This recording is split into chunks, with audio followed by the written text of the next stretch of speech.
So those are our headlines for this edition of JoyNews. Prime would have returned to the ISA conference hall for the rest of the migration debate. To stay or leave, it is organized by JoyNews in collaboration with Deutsche Welle. My name is Israel. Stay tuned. Which is what really has exacerbated the situation. Because I went to Libya in 1992 as a student leader for an African Students' Union conference. Even at that time, there were a lot of Ghanaians in Libya washing cars and doing all kinds of jobs. But the situation, we all agree, ever since the overthrow of Colonel Gaddafi has worsened and so on, because Libya has virtually become a failed state. And of course, again, you can blame the African Union for standing by and allowing foreign powers to come into Africa and remove our leadership that has resulted in the things that have going on. That's why I'm saying it's very difficult to put up a defense for the African Union and the kind of leadership that they offer to the African people. So I'm not in the business of doing that. What I want us to do as Ghanaians and as people who have come into government anew is that on our part, we recognize the responsibility that is on us to expand the Ghanaian economy, create the jobs that will give confidence to our young people to stay in our country. And if, as ECOWAS, we can develop the regional bodies first of all. I don't even think about the continent-wide AU. First of all, we have to develop ECOWAS, East African SADC. If we can develop the sub-regions and subcontinental bodies and make them stronger, open our borders, we allow people in the West Africa region to trade freely amongst ourselves, expand our markets. And West Africa, ECOWAS is very strong, East African Economic Union is strong, SADC and so on. Then we can have a continent that is also economically strong that will stem this tide. But that's a conversation for the long term. So I agree with you as far as that point is concerned. But as I said, after this discussion will continue for a long time, isn't it? So I can check with the Minister for Foreign Affairs what is this that this committee that is headed by Yoweri Museveni has been doing on behalf of the African Union, and we can continue to have this conversation from here. As far as bilateral agreements are concerned, I don't know that there exists any such bilateral agreements where we exchange labor with countries for money that benefits both the individuals who go on these exchange programs and also our continent. The problem is that the areas in which we think we have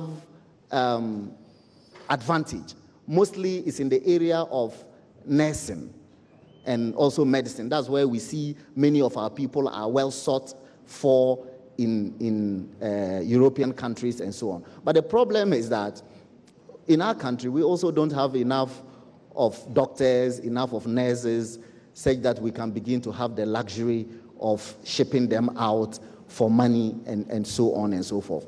What I know that the labor minister, the current labor minister has done in respect of fighting this human trafficking thing and so on, he suspended the activities of all these bodies or quasi organizations that take people to go and labor in the Gulf and so on. That has been stopped. I'm sure the immigration is nodding in approval, which means it is correct. That has been stopped for now. So we are doing what it is that we can to be able to stem the tide of this human trafficking. And therefore, the threat by the, what shall I call it, America, is not what moves us to be able to act. But even for our dignity as Ghanaian people, it is important that we work to stop it. And we are doing it not because of America.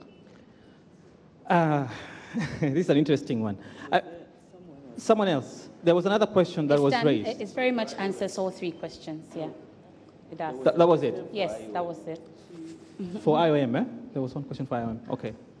Yes. The lady asked why would IOM only sensitize and not also put in place interventions to help them, to help migrants or prospective migrants to stay in Ghana?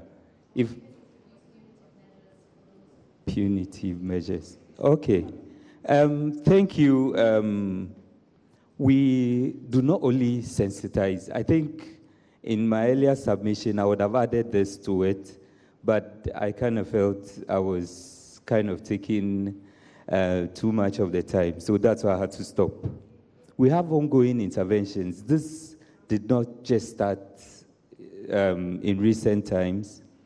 We, over the years, have been engaged in community-based projects. We liaise with community. We've done this in Nkranza, in the Brong-Ahafo region, which is a migrant-prone community. We discuss with all, the relevant stakeholders, including the traditional authority, the youth, returnees, the governmental representatives. And then we identify a very productive activity that we can undertake to ensure that we capture not only returnees, but potential migrants, that's people who harbor the idea to migrate. And most of the time, those moving from these regions are moving through irregular means. And so I can say for a fact that now, under the project that I said the EU were supporting, the GEMA project, we are piloting a cultivation in chili, shallot, and watermelons through a well-established irrigation system. What are we seeking to do? We are only seeking to highlight the opportunities that really exist within their communities, that you do not necessarily need to migrate to come back to try to come back before you're able to have a sustainable livelihood. There and then we are establishing these things for them to see. And these comprise, as I indicated, returnees. It also comprises potential migrants. In fact, it also comprises some women to show to other people that, of course, there's gradually the feminization of migration, where women are increasingly coming to the fore. Well, even though this has been a phenomenon when it comes to internal migration, rural migration, women have dominated. But increasingly over the time, we are seeing feminization of migration, where women are now actively participants in migration. So we don't only wait for people to migrate, but we are trying to start, and this is the second one. We did a similar thing in Nkranza again in 2011, where we supported some youth returnees to form an association and go into the cultivation of sunflower because of its enormous benefits that they stand to derive. So this is the way to go. We hope the youth would see these kind of pilot projects so they can also adapt and then try to implement them to make them see that, for instance, with the agricultural aspect, we are letting them see that agriculture is not just a mere subsistence venture which we have practiced over the years, but it's a business like any other person going to work on every regular day, like a banker, a teacher, everybody. That's the kind of spirit and zeal you are to adapt or to use in running your agricultural business. And that we see that would yield more added benefits than just assisting migrants who will return. Thank you. Thank you, Wilmot. Just before we come back to the audience, I'd like to give also an opportunity to those who are following us online to just maybe ask one or two or read one or two comments from those that are on Facebook. If we can have that on the beamer, and then we'll continue with the questions from the auditorium right here. Is it possible to beam that up very quickly? Okay, so we have some comments on Facebook or social media. You can keep yours coming in with the hashtag GH Migration Dilemma. So we have one from Priscilla Edu, and this one says, I just hope this will be the last time Ghanaians have to be brought back from Libya. I remember there was some kind of crisis in Libya when they cried out to government to rescue them. Soon after they were brought, if not all of them, some went back and others joined them. It's really becoming annoying when people don't learn from the experiences of others. I won't be surprised to hear that some are on their way there as we speak. Stay in your country, Priscilla says. And this one from Akosia Kwatimaba Nana Kofi. It says, what's in Italy now that people are still traveling there? And even the Italians are leaving their own country to find themselves a job somewhere. So why are Ghanaians traveling through Libya to Italy? This madness, he says. Kofi Ejekum says, look at abled men who have worked hard to raise money to travel. What a toll are your thinkings? If you could save $1,500 without formal education, how the hell does your thinking tell you that traveling will be the best option? It's just not even sad anymore. And people are enraged by it. So Princess Gandhi says, this breaks my heart, my brothers and sisters. There's no place like home. All the work you do in Arab countries, you can do that here and make it here. The most painful, most of them will go back again after all this. Mr. Kole also says, these guys will need some screening because majority of them were said to have been sexually abused. Thank you. Mark Kobe will take the last one. Says, okay. Every country knows about Libya, that they are weakened and also they don't feel pity about being, okay, I don't get that. So the Ghanaians should stop going there. So we can take some more questions from this side. We'll start from the lady here. Okay. My name is Sarah Furi from Ghana Television. We are hearing more about the migrants, but we are not hearing about the slave masters, who they are, their profile, who is supporting them and sponsoring them, and what would it take for the world or the AU to wage a war on them. And also I heard the IOM that both the number of deaths on the Mediterranean, we are told that to avoid being arrested, the slave masters sometimes deliberately capsize the boat so that they will avoid being arrested, and since they can swim back. So I don't know whether you've heard about that and what do you have to say on that. Okay, so let's go to the back. I'm sure the back. Okay, I'll go to the gentleman here. My name is Lukmanul Hakim, and this is a wonderful program that we all need to learn from it, and especially the minister who is here with us. And I think it's a very, very great opportunity for the minister to consider the plight of the people and go back to the table and think what should be done. Because these people who are traveling away, we should bear in mind that they have found themselves in a system that is unfavorable to them. They are in a system that is not workable to them. So policymakers, governments need to come together and see what, is it only Ghanaians that are in this dilemma? Because I have been in Senegal for more than 3 years, and it's very, very difficult to see a Senegalese traveling for the sake of searching for dollars. Because over there, I think they don't have resources, much resources like the way we have in Ghana. The only thing I can think they have is the fish and salt. But the least currency, which is one safer, is able to buy something in their country. But why Ghana? Common water, we have to use 20 pesos, where we have 1 peso. So I think government and policymakers need to do something. And last, before I end. Thank you. Okay.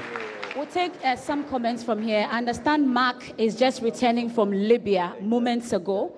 Mark just returned from Libya moments ago, and so he would speak to us. Welcome back. Thank you very much.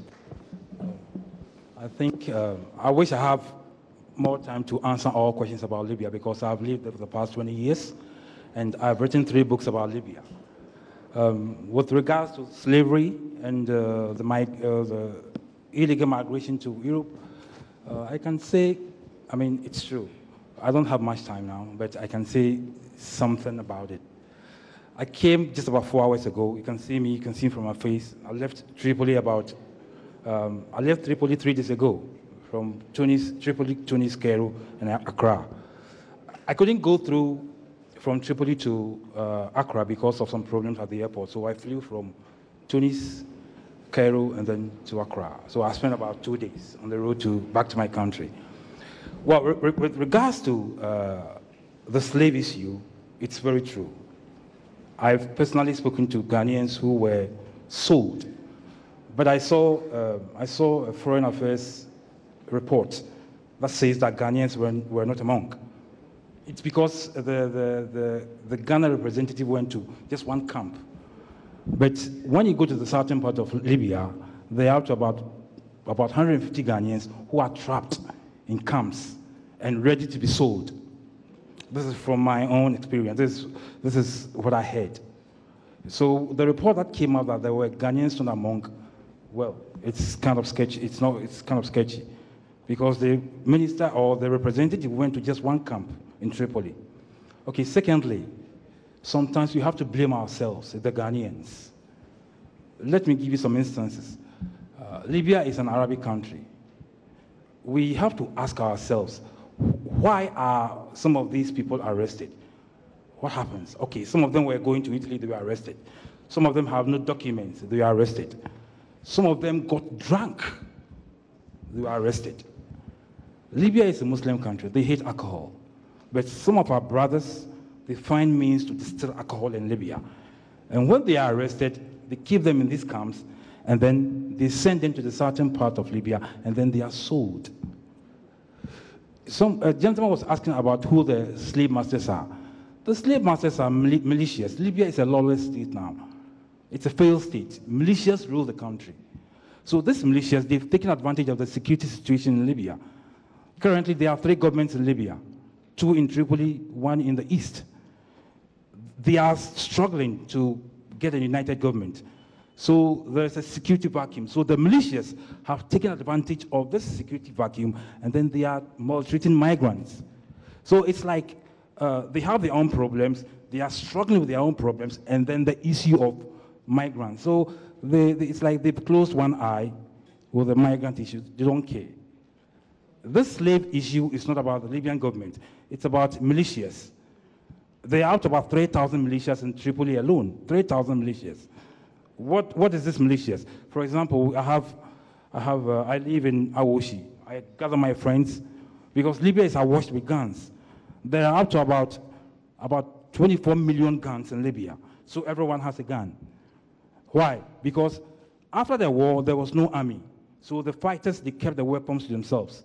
So if I live in Kanishi, I gather my friends, I form a militia. If I live in Odogo, I gather my friends, I form a militia. So these people rule the country now. So if you are illegal in Libya, they take advantage of you. Well, luckily, I'm a teacher in Libya. I teach English at the university. So I'm protected. I have people who guard me. Not that they guard me as a bodyguard, but they protect me because I teach their children. I am also the senior member of the Ghanaian community in Libya. So I hear stories about our brothers. Some of them, they create the problems themselves. You live in a country where alcohol is prohibited, but you find means to drink. When you get arrested, they throw you into these camps, and then you become, you become a victim of slavery. Secondly, as we speak now, there are Ghanaians going to Libya, as we speak right now. Last week, 40 Ghanaians were arrested at the Tripoli airport. Last week, 40 Ghanaians were arrested at the Tripoli airport. Somebody told them that there is a company recruiting laborers from Ghana. You know, I don't know, we call them connection men. Now, these guys have been arrested. We don't know whether they have been deported. They came with fake documents. They have been arrested. So sometimes we have to blame ourselves. We have to get information before we go out. I wish I can tell you much about Libya, but we don't have much time. Thank you. I have pictures. Some of them are very graphic. I have videos. Some of them are very graphic. I think I have all the apart about Libya, but one day we can sit down and then we talk Thank much. you. Thank you very much. Thank you very much, Eric. JoyNews will definitely be hosting Mr. Mark, but we'll take a final one from the children here. We have students from Accra Academy, and one of them would want to ask a question. Briefly, then we'll wrap up with the questions. Yeah, keep it brief, please. Come so we can have reaction. Hello. My name is Henry Nyako from the Accra Academy. Please, my name is Henry Nyako, and I would like to pose this question to the minister. Please, I would like to know the measures the government is pushing in place to reduce illegal immigration. Thank you. Okay, so that'll be it for this round of questions. I'm sure we'll take responses from the podium. Chris? Right, maybe I'll start first with the minister. I heard you're close to me, so I heard you exclaim when the gentleman said that right now there are some Ghanaians on their way to Libya. Your reactions on that? Right now, as you speak, as we hold this migration dilemma debate. Yeah, I really exclaimed because I'm just shocked to the marrow that in spite of everything that we see and hear, that somebody would still want to go. It just tells me, like I said from the beginning, the level of despondency in our country. And I said that, therefore, that what it means is that government has to do a lot more, to restore confidence and hope in our young people, that perhaps in the next few years we would be able to revive our economy and offer opportunities to young people. And so far, at every opportunity that we get as government, we keep telling the people that we will make it in our own country. That's what the president means by a Ghana beyond aid. We can build our country, but in the meantime, we need to continue to do the conscientization. That's what we can do at this stage. Number two is that we can also, and of course, the Interior Minister, I am aware, has stepped up measures to guard the porous borders, so that people don't also slip. Because like he said, many of these people who go, they don't go through the regular borders. They go through the porous borders. And then some of the borders are really quite extensive and so on. So all we need to do is what the Interior Minister has said, equipping the Ghana Immigration Service to be able to police our borders and prevent people from slipping out illegally.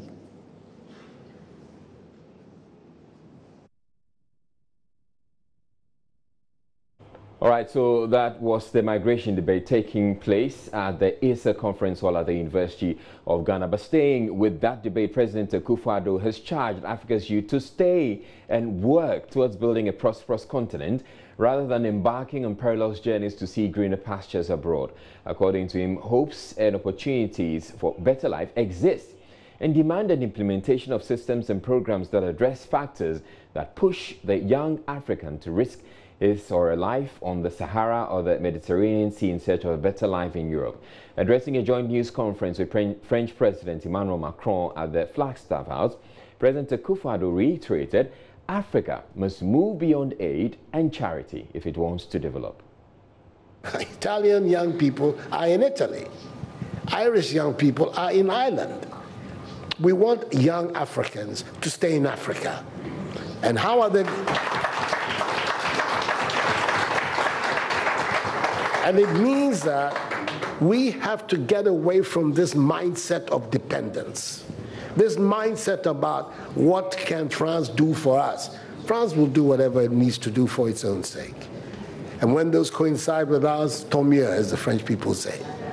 Our concern should be with what do we need to do in this 21st century to move Africa away from being cap in hand and begging for aid, for charity, for handouts. The African continent, when you look at its resources, should be giving monies to other places. We have huge wealth on this continent, in our own country of Ghana. And we need to have a mindset that says, we can do it. Others have done it. We can also do it. And once we have that mindset, we will see it as a liberating factor for ourselves. I'm talking about our own propulsion, what we need to do to get our countries to work so that we can create the conditions that would allow our young people to forego this hazardous effort to get to Europe. They're not going there because they want to. They're going there because they don't believe they have any opportunities in our countries. So that should be our focus. Now, the visit of the French president comes at a time the issue of migration has become topical following the reported slave trade taking place in Libya and a European-African Union summit in Abidjan, which condemned the practice. President Akufo-Addo also made his position known on the matter. Libya is today the source of all the destabilization that is taking place in the Sahelian region. The arms that are circulating in the Sahelian region are all coming from the armory that Colonel Gaddafi established in Libya before his downfall. So resolving the crisis in Libya is not just resolving it internally for the Libyan people. Not only does it therefore provide an opportunity to bring to an end these barbaric acts, these acts of savagery that are taking place against Africans on Libyan soil, but it also provides an opportunity finally to come to grips with the crisis in the Sahelian region. And therefore, the coordination that the African countries are now wanting to undertake, better to organize their response both to the issues in the Sahel and to Libya, are extremely important for the stability of our region. Whether it is Boko Haram, the jihadists in Mali, those who are menacing the stability of Niger, of Chad, of Burkina Faso, there is a common link, which is the terrorist emanations from Libya. So it's extremely important that all of us, as effectively as possible, of course, if we have partners such as France, who have indicated their preparedness to be involved in that coordination, the better it is for us. The French President Emmanuel Macron is in the country as part of a tour of some selected African countries. His visit aims, among others, to revitalize France's image on the continent. Speaking at a wreath-laying ceremony at the Independence Square, Mr. Macron pledged the support of France in Africa's development agenda.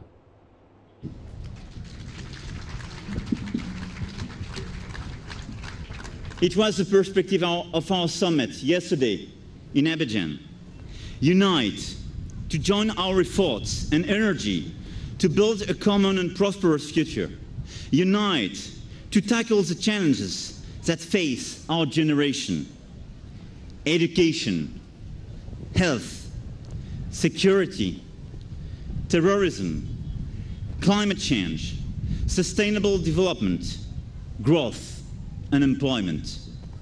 All challenges we share, all challenges we can best address together. Unite, because we are stronger together. Ladies and gentlemen, I don't think that we can succeed on a standalone basis. I don't think that France or Europe can succeed without Africa. And I don't think at all that a country like Ghana can succeed without a stronger Africa and a stronger partnership between Africa and Europe. I'm coming to you today to propose that we build together a common future for our children. Our two continents have a shared history, but today, what we have above all is a shared destiny. France and Ghana moving forward together. This is the path we want to follow with your president. Also at the Flagstaff House Thursday was the Prime Minister of the Netherlands, Mark Rutte, who is on a two-day visit to Ghana. Speaking at a news conference, he urged the continent's youth to take advantage of the many opportunities for economic growth. There's freedom of the press, and these values are also crucial and important for the Netherlands. And that's one of the reasons why we are so eager as a country to work together with Ghana. In economic terms too, Ghana is making excellent progress. Our countries have a long tradition of development ties, but now we see the emphasis is shifting from aid to trade, an important step. And also many Dutch businesses are active here in Ghana, and I visited this morning one of the Dutch companies being active here and spoke with a couple of Dutch business people, and they are very positive about the economic progress and also the economic outlook of this country. It's our joint aim to ensure that young Ghanaians and other Africans can build a bright future in their own countries, rather than risking their lives to travel to Europe, a journey that almost always fails.